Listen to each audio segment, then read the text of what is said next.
мунтахаби наврасонии Тоҷикистон дар бозии сеюми марҳилаи гурӯҳии Ҷоми Осиё бо тими Арабистони Саудӣ рақобат кард. ин майдондорӣ аз аввал то охир маҷрои шадид касб карда голҳои зиёдро дар пай овард. ҳарчанд дар дақиқаҳои аввал футболбозони саудӣ пешсаф буданд, вале дар идома шогирдони Далерка Юсуф ташаббусро ба даст гирифта тавонистанд ба голҳои ҳарифон ҷавоб гӯянд. дар 45 дақиқаи аввал мухлисон шоҳиди 6 гол шуданд.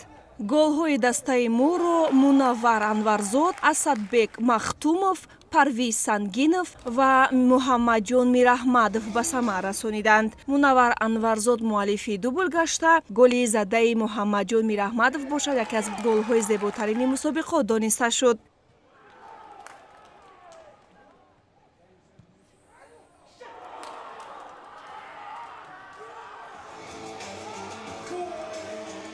дар дақиқаи 96 футболбози мунтахаби Тоҷикистон Мустафо Ҳасанбеков бинобар қоида ситезӣ бо корти дуюми зард муҷозот гардид ва аз бозӣ ронда шуд. аммо дигар ин ба натиҷаи вохӯрӣ таъсир расонида натавонист.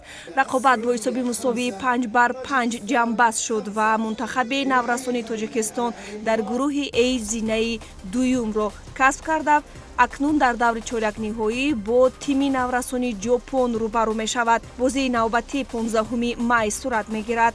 рақобати дигари гурӯҳи А миёни якачинҳои Таиланд ва Мянмар бо ҳисоби мусовии 2-2 ҷамъбаст шуд. дастаи Арабистони Саудӣ бошад акнун дар даври чоракниҳоӣ бо ҳамтоёни худ аз Чин нерӯ месанҷад.